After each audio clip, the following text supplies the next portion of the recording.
Now on BBC4, from pirate to superstar, Time Shift charts the track record of the disc jockey. Hey, Mr. DJ, put a record on. Listen.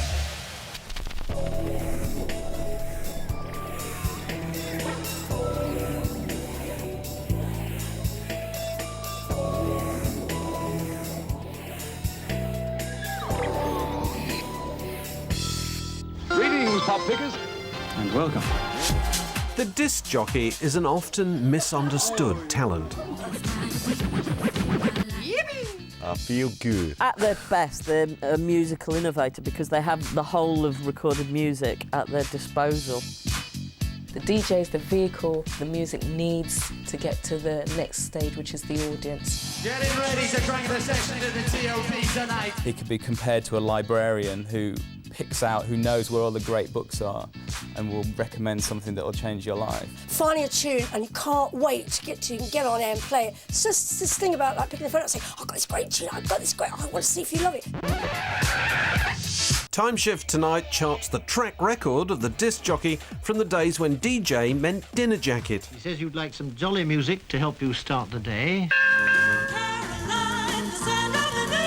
We trace how the pirate outlaws of the 60s set about rocking the boat. You're listening to Pirate Radio Geraldine. I'm Dave Nice saying good... We were listening on Radio Caroline and we heard this Liverpool DJ, you know, talking like this on the Welcome to the Perfume Garden. What was important to me was the freedom to play whatever I damn well liked on the radio. And why today's globe-trotting jocks are worshipped like superstars. Today, I mean, my God, you know, you could be into sort of £40,000-50,000 for a night. At the end of the day, we're running parties. Well, at their worst, it's just a fat bloke with a vinyl habit. Hey, Mr. DJ, put a record on, I wanna dance with my baby. And now for Eileen Joyce's first record, with a greeting to her too, if she's listening. The BBC's Christopher Stone was probably the first disc jockey, a job created in the 1920s when recorded music was first played on radio. He would play discs like these. They're made of shellac, 78s as they call them, and he would put them on the turntable, and there it would play happily for the next 2 or 3 minutes. He wasn't really the important part of the programme, it was the music that the listeners wanted. Well, most of these records have been familiar to us all, made by old friends of yours as well as mine. And Rex Palmer could qualify as the first commercial DJ in this sponsored broadcast from France. His master's voice calling from Radio Paris. Next we come to a dance record, a slow foxtrot played by Ambrose and his orchestra. This one is called Who Am I? You didn't have disc jockeys, you had radio announcers who, right up until the 1950s, were wearing white gloves, dinner jacket, and performing on the radio dressed as though they were opening cars at the Savoy for people.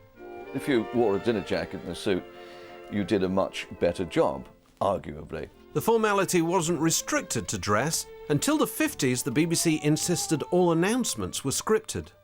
You couldn't just open a microphone and go on and speak those days. You'd have to submit that script in advance to what was called the presentation controller, who would have a look through, and if he spotted there was some smutty joke or something in, the chances are there'd be a blue pencil put through it. In my case, I used to put my name on it, and he'd cross that out because they didn't want personality names at that time. It was really in America where it was much more of a commercial thing that radio really got going because there was money in it. And that was really interesting in the development of the role of the DJ because it meant that talking quick-wittedly about whatever you had in front of you became very important. Well, I'm gonna write a little letter, I'm gonna mail it to my local DJ. Yeah, it's the jumping little record I want my jockey to play. Roll over Beethoven, I gotta hear it again today. Hello, everybody. Hi, all tonight. This is Alan Freed, the old king of the Moondoggers, and it's time again for another of your favorite rock and roll sessions, blues and rhythm records for all the gang in the Moondog Kingdom. By the 50s, the influence of American commercial radio was being felt in Europe. This is your friendly station, great 208, the ring-a-ding swinging station of the stars. The first person I remember being slightly less reverent, if you like, with presentation was a chap called Barry Aldous, who used to do the top 20 at a weekend. This is Radio Luxembourg, your station of the stars, broadcasting on 208 meters medium wave. It's time for Top 20. Hi there, everybody. this is your DJ BA Barry Aldous here, and he would talk like that, and he was the first one I remember certainly being informal, and I used to very much identify with that style of radio. Yes, here we go with all that's best in the world of wax. Pops aplenty in Top 20. And number one on the list, well, they've made it, those sensational Supremes with Baby Love. Although less formal, the record companies who sponsored the DJs were no less strict in controlling what they could say. They had to stick rigidly to a script. A quarter-of-an-hour programme would feature probably 15 of their new releases, so it was a very, very tight programme format. Once again, it's time for another roundup of all your favourite British and American recording artists, brought to you by the Decca Record Company. Hey now, this is Britain's longest-serving solid... By the 60s, Luxembourg DJs were tending to sound more and more mid-Atlantic. This is your royal ruler. I wouldn't fool you. Nothing could be cooler. This is Tony Prince. Hi, kids. Good morning, everybody. It's 6:30 and the BBC Light programme's beginning another day's broadcasting. But the BBC stuck firmly to the Queen's English and offered very little of the pop music of the day. Good morning, ladies. Our first request this morning is from Mrs. Ada Spillington, Oak Lodge, Crawley, Sussex. Announcers couldn't be spontaneous because every word was still read from the approved script. She says you'd like some jolly music to help you start the day, so what about this? The script told technicians when to play the records. There was no place yet for freewheeling DJs at the BBC. It was a radical station that began in 1964 that was to kickstart a revolution for UK radio and its disc jockeys. On Easter Saturday, March the 28th, Radio Caroline's first broadcast descended on Britain like a bolt from the blue. It had been a well-kept secret. Radio Caroline, 4.5 miles off Felixstowe, was the first of the pirate ships to beam unlicensed pop music over British shores. Within 2 weeks, Radio Caroline had millions of listeners who were attracted by what they couldn't get on the BBC, non-stop pop and chatty DJs. Johnnie Walker. We all adopted this American, what they call the self-op system. So DJs were complete control. So you were free to say what you wanted. You could bring in a jingle when you wanted. You could bring in the record when you wanted. It was just having that control over the music that made a big difference to the style of the radio program. And that's why the Pirates sounded so different to the BBC and to Radio Luxembourg. Ladies and gentlemen, guys and gals, little ones and kittens, this is the Stu Part Show with Mike Lennox from now until 6 o'clock. We're going to have a good time. It's a rave-up afternoon. They encourage you to give free rein to your personality. Oh yes, I knew what I was going to tell you. Since the early hours of the morning, up until about half an hour ago, we had a big force-aid gale raging in the North Sea. But now, significantly enough. What a long word. My teeth couldn't get around that one. The sea is very calm. Scripts, there was no such word as scripts. That didn't mean a thing.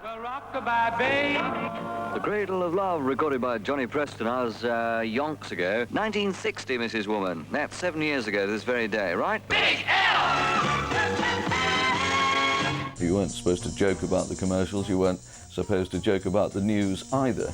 But in the meantime, and in between time, you could say what you liked, and we did. Yes, yeah, good. Right, you're listening to the wireless, ladies and gentlemen. Wonderful Big L. Basically, they were out there and there's no way of controlling us, really. Wonderful Radio London. Well, it was kind of self-monitoring and just common sense. But what I was more interested in, I didn't really feel the need to say on the radio. It didn't seem to be an important right to win. What was important to me was the freedom to play whatever I damn well liked on the radio. You've been listening to the brand new Beatles album, heard for the first time exclusively, of course, on Radio London. It's called Sgt. Pepper's Lonely Hearts Club Band. The music played to the new mass audience by DJs like John Peel was starting to have a social effect. Pirate stations are very important for the youth movements, really youth cultural movements, because they would get exposed to a lot of music that they would never have normally get to hear especially music that, you know, obviously the mainstream isn't playing. There is a sort of element of the fact that you listen to it just because it's technically illegal, it's slightly dangerous, if you will. The advent of the pirates blew everything open because suddenly the BBC was forced to respond. I said I didn't know what SRN stood for, and it stood for State Registered Nurse or something, doesn't it? My producer tells me. I thought it stood for Sorry, Wrong Number. Ad-libs were finally allowed when the BBC brought Simon D ashore from Radio Caroline. But it was a brash Australian who really set the dominant tone. Alan Freeman had come to the UK apparently and had heard a programme on the BBC and heard an announcer, which I guess that's what they wouldn't be called DJs, not at all. Heard an announcer say, and that was Frank Sinatra on a gramophone record. And apparently Alan Freeman thought, well, f*** me, they're hardly going to fly him over to do one number. What these people need is a disc jockey. Hi there, pop pickers. Alan had blown in literally from New South Wales in Australia, and he set the BBC alight. He didn't say a great deal, but what he said with emphasis. He put his all into the pronunciation of things. It's me again, and Sunday at 4 means pick of the pops. Catchphrases suddenly started. Greetings, pop pickers. It's me again, or not half, and here we go. Greetings, pop pickers. It's pick of the pops. So Alan Freeman was given Pick of the Pops, the high point of the Light programme's ration of pop music. But they still wouldn't let him put the needle on the record. Unit 1 for new chart climbers, and for the first time ever at number 19 is America's Norma Taniga. The BBC further developed their DJ personalities by putting some of them on television. And a welcome to this week's top DJ, Jimmy Savile. Very good, very good, very good, very good. Good morning, ladies and gentlemen. Welcome indeed to Top of the Pops. And how are you this evening? Hope you're all feeling very, very fit and well. And if you're not feeling very fit and well, I hope this half hour cheers you up. The DJs were probably as important as some of the singers and the pop groups of the day. Some disc jockeys even had their own fan clubs. 60s pop stardom was thrust upon new names like Tony Blackburn, Kenny Everett and, Dave Nice. You're listening to Pirate Radio Geraldine. I'm Dave Nice saying, good golly, it's a groovy day in the North Atlantic-tastic North Atlantic. Here's the latest number from the Kinks, a dedicated follower of fashion. They seek him here. Right, let's try that again, shall we? They seek him out. Well, it really is quite literally life on the ocean waves in a Lurch Bisbal type way. Of course, I broke into DJing by accident. Oh, look!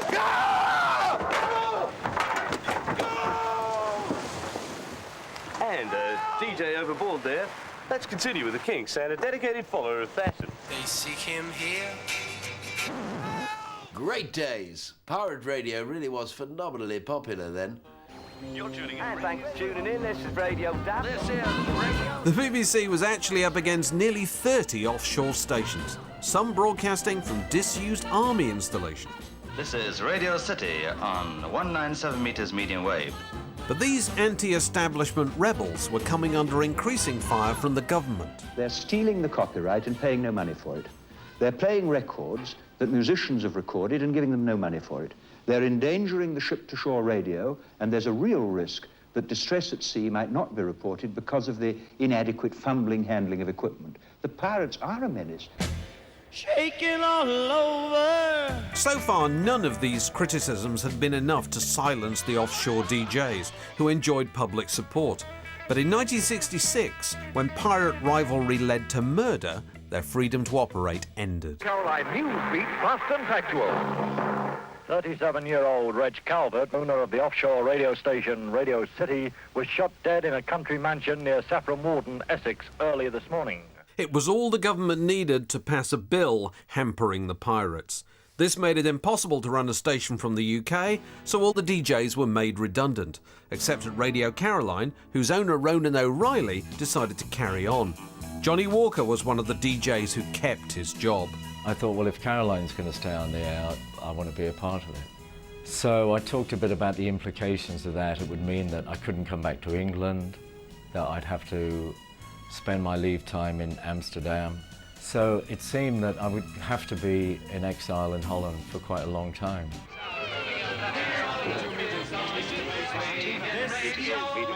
This is Radio City, your swinging tower of power. This is Radio Caroline. It is now 12 midnight.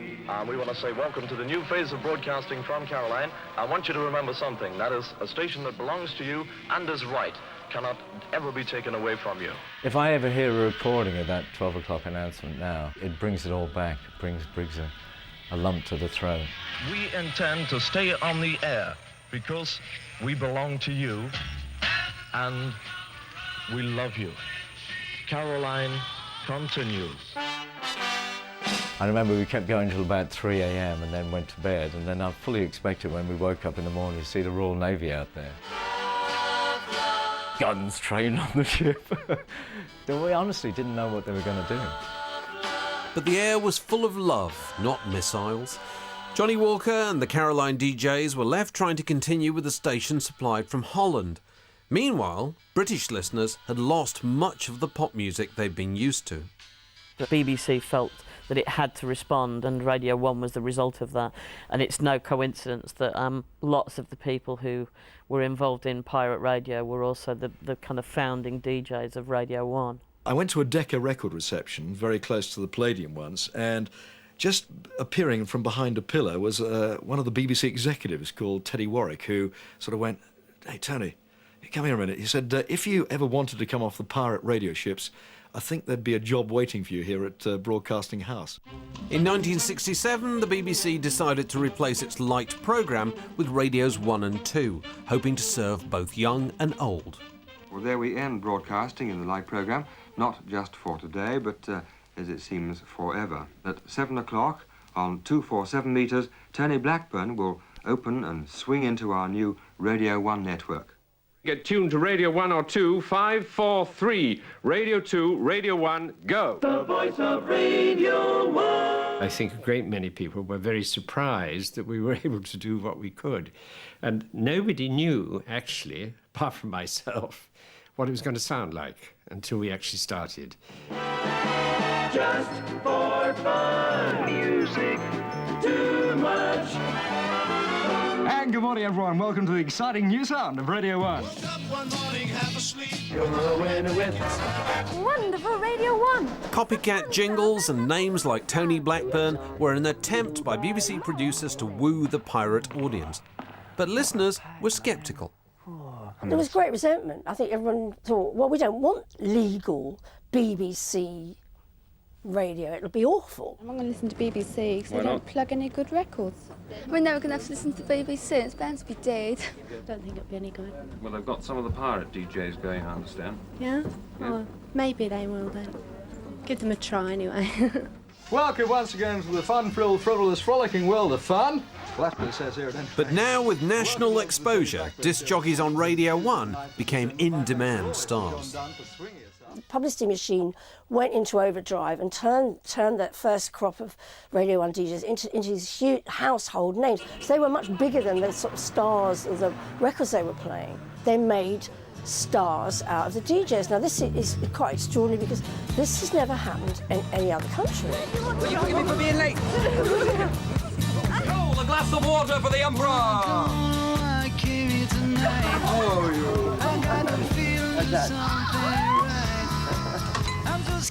Go on. One more. It's not so long ago that it was obligatory for BBC announcers to wear dinner jackets when at work. You know, a man could get electrocuted like that. Crossman, no one can but be impressed by your energy and your performance. But really, is it necessary? I mean, wouldn't listeners be just as pleased to listen to records? What really is your role? I don't know. I didn't even hear the question. Some DJs were developed into even bigger personalities via their own TV shows. Kenny Everett. Meanwhile, I went from strength to strength to strength to strength to strength. I even had my own comedy TV show. Video show. And unlike some DJs, I never let idle chat get in the way of the music. If I talked, it was serious and about the music. Great guitar coming up. In a second. guitar break of a lifetime, Mr. Jeff Beck. And here he comes. Yes. I'm in heaven. I hope you're enjoying this at home as much as I am. Radio 1! It's great! The appetite for pop and rock was adequately served by Radio 1 through the 70s. But specialist DJs, particularly in London, had a new alternative music to promote. And a new set of pirates, this time on land, took to the airwaves. BBC are ranking. 103 is skanking. DBC came into existence because we as a group felt that there were no provisions made for black people or people who like listening to black music on the radio. So my brother and a group of others secured a transmitter and just, hey presto, just got it going. So good evening each and every one, and once again welcome to the sound of DBC. DBC was very significant at the time. It was the first radio station in Europe that was owned by black people and run by black people, although not specifically for black people, but for people who liked that type of music. And it was the forerunner for many of the stations that followed and became the blueprint for black music-based pirate radio in this country. I'd like to say love to the whole of the DBC posse, the man like Jadi, Rankin, Miss P. It was about black people being empowered to be able to broadcast in this way and to be able to represent themselves. So even though the music was a very big part of it, it was a much deeper thing than just the music. And hence you had radio stations like Kiss FM who realised that, yeah, we do need to have a voice. There's Zulu King #1, Tim Westwood. Kiss is stupid, you know it. Get busy. Kiss FM was run by DJs like Tim Westwood, who were passionate about black dance music. Strictly cheaper selection. That is the way we bust it loose tonight. We're not talking worries of trouble, but dealing in murder and distress. The militant selection. Fire at will, shoot to kill. Kiss, when it was a pirate station, it was very much the voice of the raves. It was how you found out where things were happening. It was how you heard these new records that were coming over from the States. And pirate radio's always had that important status as sort of the voice of the underground. Hi, brother. What time are you getting there tonight? What time do you want me? Well, it starts at 8:30. So if you could get there about 8. 8 o'clock? Yeah, no. You go out last night? Yeah, centre. Africa centre. Any good? Wicked. Got the adverts queued up? No, I'm a bit late with those. How's your girlfriend? The same DJs who broadcast from tower blocks would meet their listeners face to face at live events promoted by the stations. Getting ready to crank the section to the TOP tonight. Eric B to the highest degree. These British DJs were heavily influenced by a new type of underground American dance music called house, and the DJs who played it and even made it. I used to always think that what I did was create kind of a poor man's paradise on a dance floor. It gives them an opportunity to completely escape the rigors of reality and just be one with themselves and hundreds of other people at the same time that could be total strangers. Frankie Knuckles, he was just like doing his music, doing his thing, and I'm sure that he'll be the first to admit that he would never have thought for a minute that what he was doing, playing old disco records or funk records, and then getting a drum machine and playing that over the top as he's DJing, or getting a track he'd worked in the studio on a reel-to-reel and playing that as well. I thought he never thought for a minute. To them, it seems really crude technology now, but obviously it was effective, and I don't think for a minute that he would have thought that it had become this huge global phenomenon that it's become. Creatively, the kind of mid to late 70s and early 80s was probably creatively one of the most fertile periods in the history of music, certainly the history of black music, because you had the disco DJs going into the studios and starting to remix records, and the idea of remixing them was a very new phenomenon, of them really reordering and reworking records so they worked better on a dance floor, and those records ended up selling hundreds of thousands. Jack your body. The industry wasn't really putting out any music with real energy to it. The only way I can keep my dance floor interested is that I had to redo, you know, I had to take some of the older songs and try and like re-edit them or remix them is what I thought I was doing with them to keep their interest, because I figured there wasn't that much new music coming out. It was in America where the DJ's skills were really born. That was when DJs learned that let's stitch records together, let's not have a gap, let's not just segue them, but let's try and keep the beats going. Frankie Knuckles' techniques led other DJs to experiment with chopping and so-called scratching between discs, creating dance rhythms from virtually any track. You had people who had no musical training outside of dancing in a nightclub, but that's the perfect musical training for making dance records. So these kids found the technology, perverted the technology to make the music that they wanted to hear.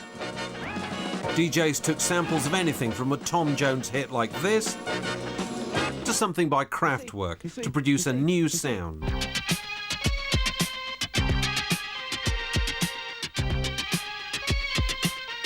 This record, Kraftwerk, made my job easier. This record allowed me to go to the bathroom. This record allowed me to go get a soda. I can play it from and just go take a walk because it was funky.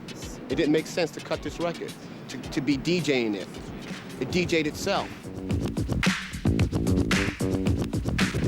But Grandmaster Flash went on to create hits as well as play them, using some extraordinary gymnastics of the turntables.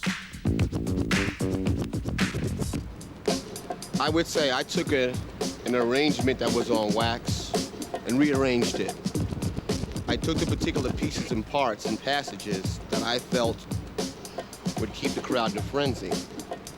I guess I was just one big human sampler, so to speak.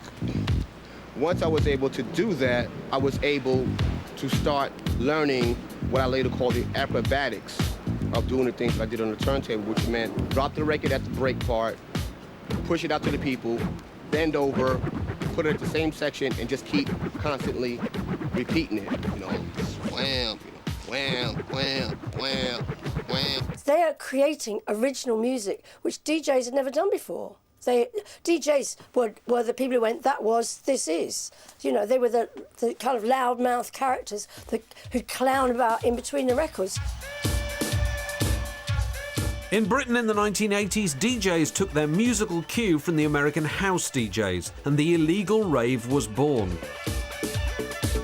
Every weekend, pirate stations would give out details of where these clandestine gatherings would be. Sound of LL Cool J, badder and deafer than before.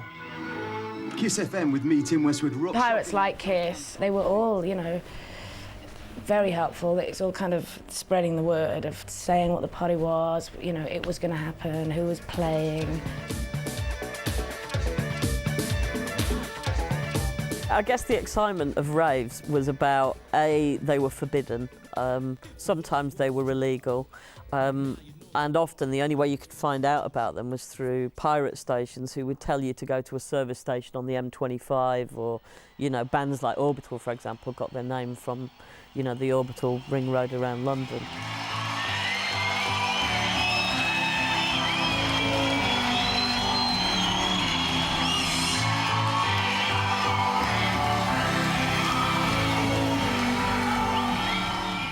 You would go in a convoy down some strange through villages into some field in the middle of nowhere where suddenly there'd be strobes flying out everywhere and sound system blaring, and all of a sudden you'd have 15,000 people in this bizarre kind of carnival of cacophony and noise and sound.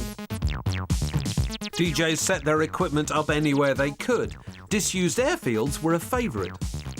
It was just a field, really. I mean, it was like, you know, a big piece of grass, and your lorries would come along and they'd have your sound system on, and you're forever like, running away from the police. And you'd have a stage if you were lucky enough not to be, you know, get burned. It was a field. I mean, you know, actually, if you went back and looked at it now, you'd probably be like, oh my God, what was I doing? Where's my Wellingtons? But at the time, it was just so exciting. all these people, you know, dancing to all this mad, crazy music, brilliant sound system. In the late 80s, ravers gathered to experience the new sound of acid house and its accompanying drug ecstasy. As events reached record levels, the authorities moved in, and once again, the DJ was on the wrong side of the law. Here, police clashed with security guards after 10,000 acid fans descended on a site in Surrey. It was these violent scenes that prompted the government to step in and announce a review of public order laws. It needed to be legalised, it needed to be controlled, it was out of control. Instead of killing the dance scene, the government licensed some new large city venues which could then be regulated. The change in the law was an unexpected boost for the DJs. So you suddenly had, I guess, the birth of the superclubs, if you like, where they were over 2,000 people, or 1,500, 2,000 people, which had never been done before, and they had great sound systems, state-of-the-art lighting, and it was amazing. It was everything you wanted, and you could dance all night. It basically brought people into clubs like this and started the phenomenon of the superclub. DJs started to travel and make guest appearances at so-called superclubs like Cream, which opened in Liverpool in 1992. So we come down because the music's great and so is the atmosphere. And you've got all different and people are very friendly. Playing in a club and getting a reaction is a fantastic thing and a very exciting thing. I have, you know, my own kind of rules to myself and about probably what makes it a better night than other nights for me. But if on, you know, the right environment, the right people, the right space, the right club, you know, to me nothing beats it, and it's yeah, it's uplifting and it's inspiring and it's good. But the club DJs still had little outlet on legal radio and continued to broadcast as pirates to promote their music. Even into the 90s, the BBC was still living in the world of wonderful Radio 1, and its presenters positioned themselves as personalities first and music fans second. It's the happy, happy sound of radio. There was one notable exception. I don't sit down and think, write gags, you know. I mean, at least one of my colleagues used to have a gag writer sitting in the studio writing hilarious things as he did the programme. And I was just thinking to myself, if suddenly a hen started producing bricks, I suppose they'd be called a bricklayer. The whole kind of crazy DJ talk thing, it was nothing to do with music. It was all ego, it was all, you know, Dave Lee Travis calling himself the hairy cornflake, ha ha ha ha. You know, the funniest thing I've not heard in ages. The Rolling Stones with Little Red Rooster. There's a lot of good word for charity, does like it. At the time, the BBC was so on their laurels. I thought what that whole Smashing Nicely thing was just so spot on. Well, let's rock. Yeah, let's rock, yeah. But here it comes, let's rock. Smashing Nicely had an enormous effect on DJs and Alan Partridge as well, you know. OK, if you just joined us, we're talking about who is the best Lord. Lord of the Rings, of the Dance, or of the Flies. That's tonight's Hot Topic. Hot Topic. You know, you're constantly watching yourself to think, God, that was a bit Alan Partridge, that was, I better be careful. And clearly the Rings and the Flies have been roundly trounced by the quick feet of blouse-wearing tycoon Michael Flatley. Flatley, my dear, I don't river dance. Give it down. It's 11 p.m. Time for Alan's Love Asylum. Alan's Love Asylum. I mean, Radio 1 had a whole period of time when everything had to be fun. Fun. But it was fun. Let's have some fun. And they'd do the road shows, and DJs were like cavorting around in silly outfits and things like that. And it all got a bit much.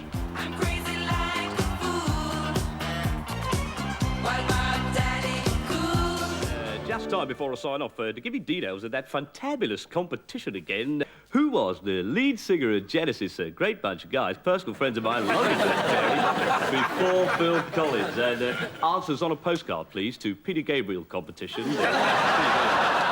Smashing Nicely came along, and that, I think, was the beginning of the revolution at Radio 1. They suddenly thought, my word, yeah, our DJs are a bit Smashing Nicely, we better start getting rid of them. It's just coming up to 12:45. What had started as a flagship youth station 25 years before was now clinging to an outdated legacy. Teenage listeners had been lured away by new commercial stations, often with younger, hipper DJs. So in 1993, a tough new controller of Radio 1, Matthew Bannister, was charged by the BBC with making the station feel young again. There were a number of DJs who were older than the Prime Minister, the Director General of the BBC and the Archbishop of Canterbury. In fact, one of them was an old age pensioner. Now, if the whole cast of characters is somehow massively out of touch with youth culture, then you really have a problem. But before he announced his first sacking, the star name at the top of his hit list, Dave Lee Travis, resigned live on air to 15 million listeners. Changes are being made here that go against my principles, and I just cannot agree with them. And I thought that you ought to know first. With some of Radio 1's best-known DJs silenced, the BBC looked for new blood. And for the second time, they embraced the pirates. With the arrival of the dance jocks and the Judge Jules and Pete Tong and Giles Peterson and Tim Westwood and Dave Pearce, who'd all been pirates themselves. So here we have the BBC again having to open the doors and let these, you know, illegal boys in. Evening all, and welcome to the weekend. Really, the dance music was treated a bit like a pirate radio, actually, at Radio 1. It always felt like you came in on a Friday night and you'd see the entire staff of Radio 1 leave out the front door and like hand you the keys and say, right, it's your turn.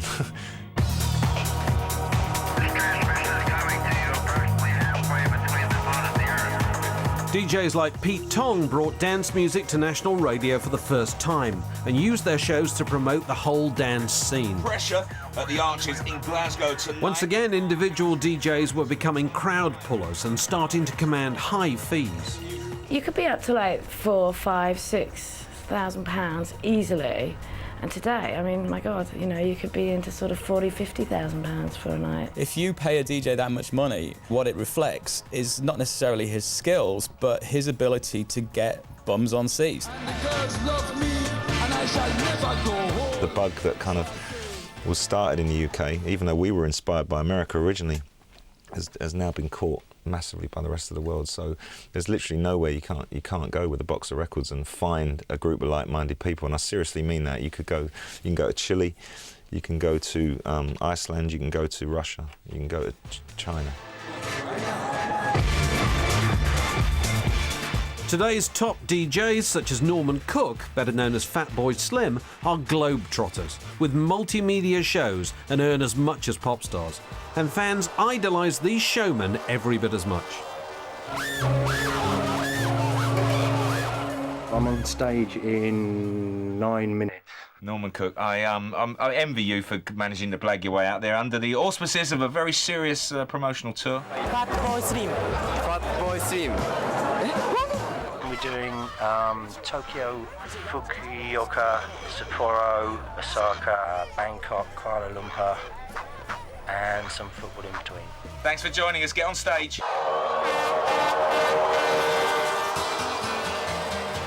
T-shirts may have replaced dinner jackets, but the best of the DJs have the same motivation, a passion to bring their favourite music to as big an audience as possible. There goes the last DJ who plays what he wants to play and says what he wants to say. Bye-bye. This is Dave Nice saying I invented the 60s and they were a roaring success. In the 70s I founded glamorous rock. That too was phenomenal. In the 80s, Smashy and I ruled the world. Now it's the 90s and the new controller of Fab FM thinks we're for the scrap heap. Well, I've got a message for you, Mr. So-called Mr. Sir, from Bachman Turner Overdrive. You think we're finished? You ain't seen nothing yet. Ain't seen nothing yet. Baby, you just ain't seen nothing yet. Stay with us as Blood on the Carpet tells the story of the monumental shake-up at Radio 1 in the early 90s and the ever-so-quiet arrival of Chris Evans. That's next.